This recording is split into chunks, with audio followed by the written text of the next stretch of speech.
السلام علیکم ورحمۃ اللہ وبرکاتہ۔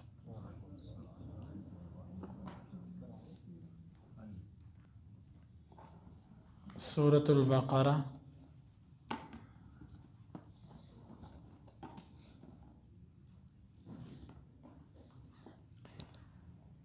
آیت نمبر 9۔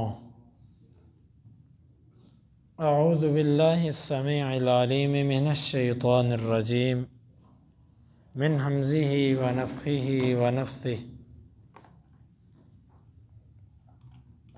یخادعون اللہ، وہ اللہ تعالیٰ کو دھوکہ دیتے ہیں، والذین، اور ان لوگوں کو، آمنوا، جو ایمان لائے، وما، اور نہیں، یخدعون، وہ دھوکہ دیتے، الا، مگر، انفسہم، اپنے آپ کو، وما، اور نہیں، یشعرون، وہ شعور رکھتے، فی، میں، قلوبہم، ان کے دلوں، مرض، بیماری ہے، فزادہم، پس زیادہ کر دیا ہے ان کو، اللہ نے، مرضا، بیماری میں، ولہم، اور ان کے لیے، عذاب، عذاب ہے، علیم، دردناک، بما، بوجہ اس کے، کانوا، جو تھے وہ، یکذبون، جھوٹ بولا کرتے۔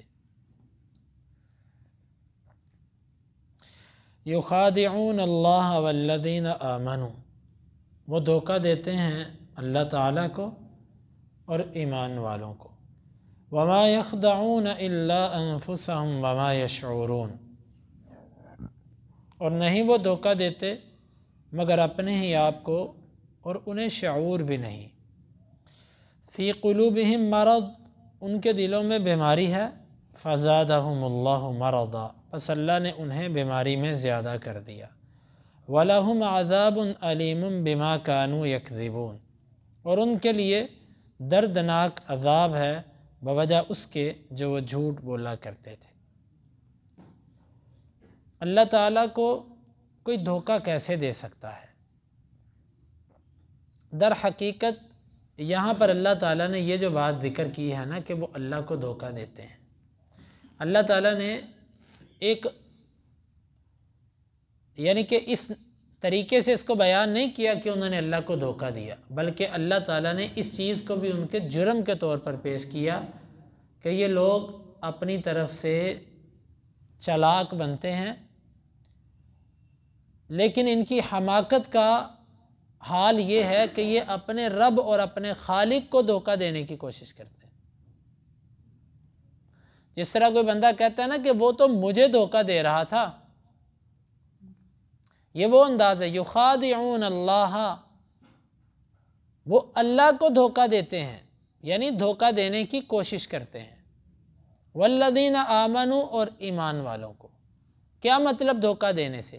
یعنی کہ دل میں کفر چھپا کے اور اوپر سے اسلام کا اظہار کر کے وہ یہ سمجھتے ہیں کہ ہم جس طرح دنیا میں کامیاب ہو رہے ہیں آخرت میں بھی ایسے ہی جنت میں چلے جائیں گے، اگر کوئی جنت نام کی چیز ہوئی تو ایسے ہی گزر جائیں گے جس طرح دنیا میں اوپر سے اسلام اور دل کے اندر کفر ہے۔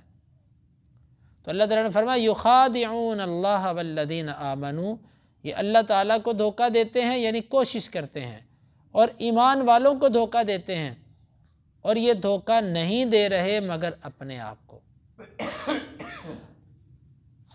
ظاہر بات ہے جو بندہ غلط امید لگائے، غلط سوچ سوچے تو وہ دھوکہ تو اپنے آپ کو دے گا نا۔ اس کے بارے میں یہی کہیں گے کہ تو کسی کو دھوکہ نہیں دے رہا بلکہ تو اپنے نفسوں کو ہی دھوکہ دے رہا ہے، کیونکہ تو نے امید اتنی غلط لگائی ہے، اتنی غلط سوچ ہے تمہاری کہ خود بخود اس کا نقصان تمہیں پہنچے گا۔ وما یشعرون، اور وہ شعور نہیں رکھتے، یہ شعور کا لفظ شعر سے نکلا ہے، عربی زبان میں شعر کہتے ہیں بال کو، یعنی کہ اللہ تعالیٰ نے اس میں بیان فرمایا کہ یہ احساس اتنا باریک ہوتا ہے، اتنا باریک ہوتا ہے کہ جتنا بال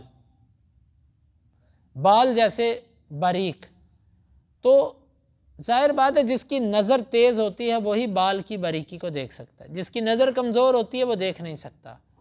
ان منافقوں کے اندر اگر ایمان ہوتا، ایمان کی تیزی ہوتی،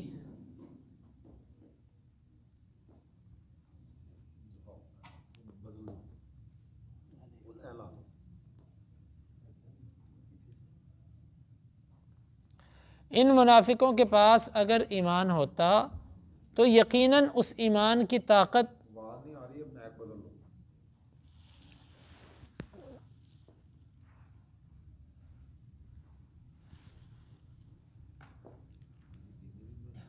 ان منافقوں کے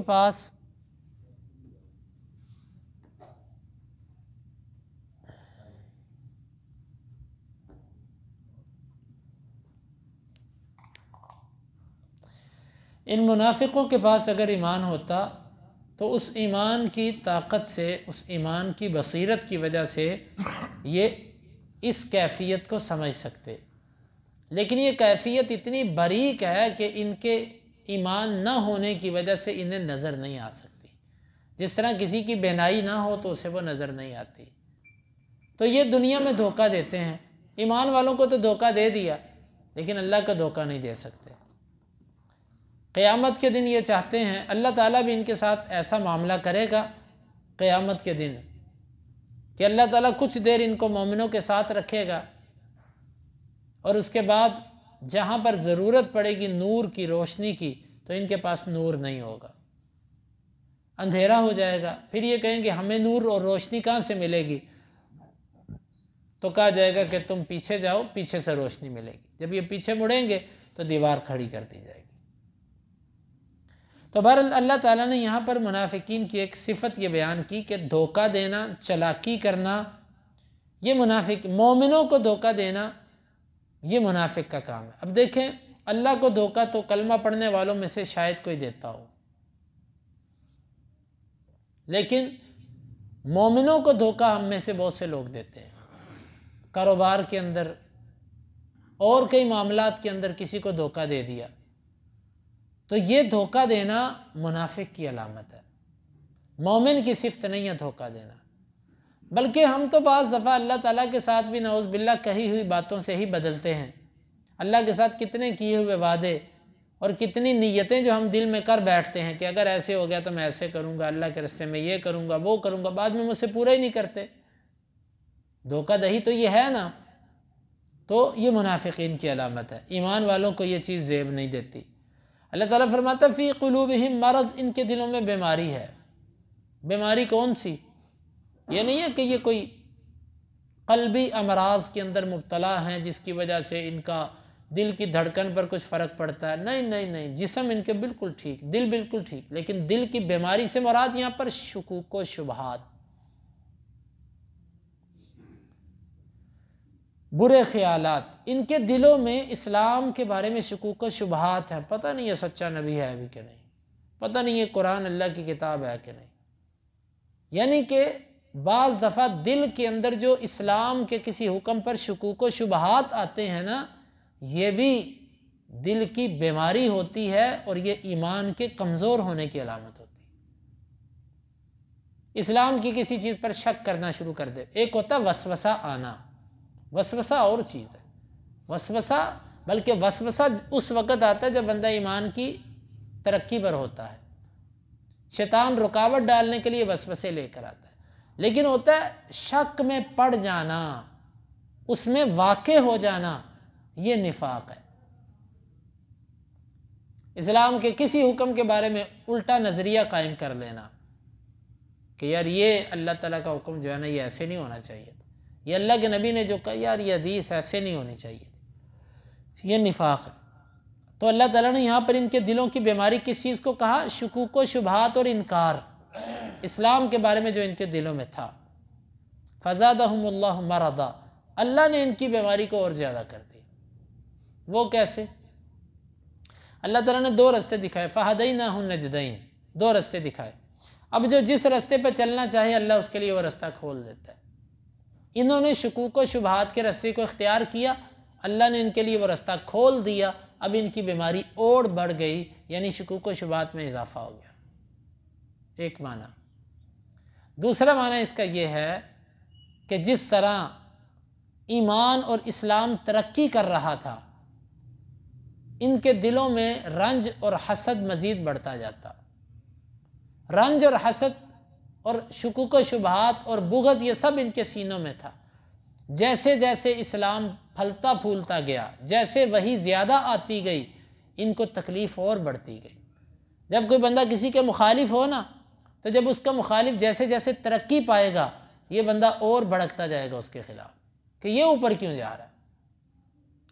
اللہ تعالیٰ کہتے ہیں ہم نے بیماری میں اور زیادہ کر دی، یعنی مسلمانوں کو اور ترقی دی، اور قرآن اتارا، اسلام اور ایمان کو اور بڑھایا، جس سے ان کی بیماری اور بڑھتی گئی غصے میں آ کے۔ جس طرح بارش ہوتی ہے نا، تو بارش سے کچھ زمین ایسی عمدہ فصل اگاتی ہے، ایسی لہلہا اٹھتی ہے سبزے کی وجہ سے، اور وہی بارش ایک اور زمین پر ہوتی ہے، وہاں پر کچھ بھی نہیں نکلتا۔ تو یہ زمین کا فرق ہے۔ اللہ تعالیٰ کی وحی جو ہے یہ بارش کی طرح ہے، اور لوگوں کے دل جو ہیں یہ زمینوں کی طرح ہیں۔ جس کی زمین زرخیز ہوتی ہے، اس پر جب بارش پڑتی ہے تو وہ عمدہ قسم کی فصل دیتی ہے، اور جس کی زمین بنجر ویران ہوتی ہے، شور زدہ ہوتی ہے، اس کو جتنی مرضی بارش ہو جائے اس کے اوپر کوئی چیز اگتی نہیں۔ تو ان کے دلوں کی جو زمین ہے وہی ویران ہے۔ اللہ نے پھر ان کو، ان کی بارش ہوئی، یہ بیماری میں اور بڑھ گئے۔ جس طرح گندگی والی جگہ پر جب بارش ہوتی ہے نا، کوڑا کرکٹ پر، تو اس کا نتیجہ کیا ہوتا ہے؟ اس کا نتیجہ یہ ہوتا ہے کہ وہاں سے بدبو کے بھبے اڑتے ہیں، اور وہی بارش جب کسی زرخیز زمین پر ہوتی ہے وہاں سے کوئی بدبو نہیں آتی۔ اس کی وجہ یہ کہ ایک زمین پر پہلے سے گندگی پڑی تھی۔ بدبو بارش کی وجہ سے نہیں ہے، اس گندگی کی وجہ سے ہے۔ اگر بارش کی وجہ سے بدبو ہوتی تو ہر زمین پہ ہوتی۔ تو جس کے دل کے اندر پہلے سے ہی شکوک و شبہات اور اس طرح کی چیزیں ہوتی ہیں نا، اس کو مزید اسلام کے حکموں سے تکلیف اور مشکلات پیدا ہوتی ہیں، اور جس کا دل صاف ہوتا ہے، زرخیز ہوتا ہے، اس کے لیے یہ کوئی مشکل نہیں ہوتی۔ وَلَهُمْ عَذَابٌ أَلِيمٌ بِمَا كَانُوا يَكْذِبُونَ، اور ان کے لیے دردناک عذاب بوجہ ان کے جھوٹ بولنے کے۔ یہ جھوٹ بولتے تھے، اوپر نفاق جھوٹ کا نام ہے نا، اوپر سے کہنا کہ میں مسلمان ہوں اور دل میں کہنا نہیں۔ تو یہاں پر ان دو آیتوں میں اللہ تعالیٰ نے ان کی 3 علامتیں ذکر کی۔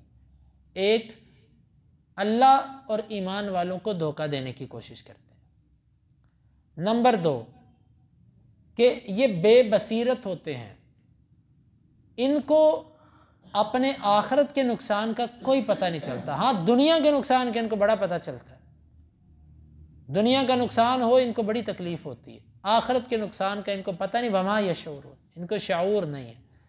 اگر اس نقطہ نظر سے ہم دیکھیں تو ہم بھی اس حد تک بہت واقع ہیں اس چیز میں کہ آخرت کا جو نقصان ہوتا ہے اس طرف ہماری توجہ نہیں جاتی۔ تو دوسری علامت ان کی ہو گئی کہ ان میں شعور نہیں ہوتا کہ جس سے یہ آخرت کے نفع اور نقصان کو سمجھ سکیں، صرف دنیا ان کے سامنے ہوتی ہے۔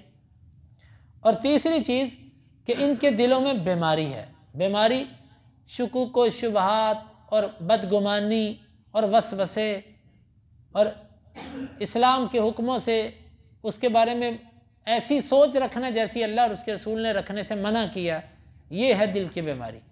اور چوتھی علامت جو اس آیت میں بیان ہوئی، یکذبون، جھوٹ۔ یہ 4 قسم کی علامتیں منافقین کی ہیں۔ اللہ تعالیٰ نے اسے بڑی تفصیل سے بیان کیا، اور اس کا مقصد یہ کہ ہم ان علامتوں سے بچیں۔ اللہ رب العالمین سے دعا ہے اللہ تعالیٰ ہمیں یہ آیات سمجھنے کی اور ان کے تقاضوں کو پورا کرنے کی توفیق عطا فرمائے۔